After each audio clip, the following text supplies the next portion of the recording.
Sugar ఉన్న వాళ్ళలో ఎవరు ఉపవాసం చేయొద్దో ఈ వీడియోలో క్లియర్ గా చెప్తాను. ఇలా ఉపవాసం ఉండకూడదు అని చెప్పకూడదు. కానీ ఏంటంటే ఇలా చాలా మంది చేయడం వల్ల ఏమవుతుంది, వాళ్ళ హెల్త్ ప్రాబ్లమ్స్ అనేది ఇంకా ఎక్కువగా అవుతాయి. దాంట్లో మెయిన్ ఎవరంటే ఈ షుగర్ ప్రాబ్లం తో పాటు కిడ్నీ ఇష్యూస్ తోటి సఫర్ అవుతుంటారు కదా.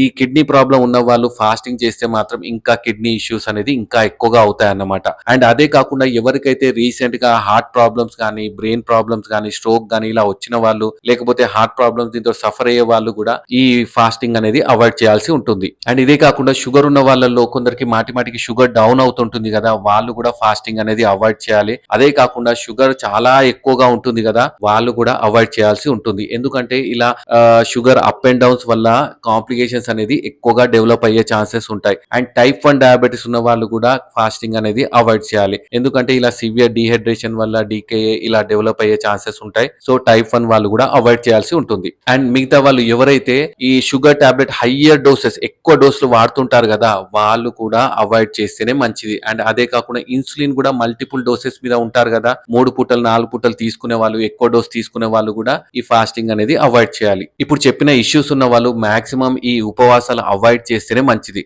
లేదంటే ఇంకా కాంప్లికేషన్స్ ఎక్కువగా డెవలప్ అయ్యే ఛాన్సెస్ ఉంటాయి. ఈ హెల్త్ ప్రాబ్లమ్స్ ఇంకా సివియర్ గా అయ్యే ఛాన్సెస్ ఉంటాయి. లేదు నేను ఎలా అయినా ఉంటా, నాకు ఎన్ని ప్రాబ్లమ్స్ ఉన్నా ఉంటా అంటే మీ దగ్గరున్న డాక్టర్ ని కన్సల్ట్ అవ్వండి. ఇంకా క్లియర్ గా ఎక్స్ప్లెయిన్ చేస్తారు ఎందుకు ఏంటి అని చెప్పి. అర్థమైంది కదా. మరి మీకు కూడా ఇలాంటి డౌట్స్ ఏమైనా ఉంటే కింద కామెంట్ చేయండి. Thank you.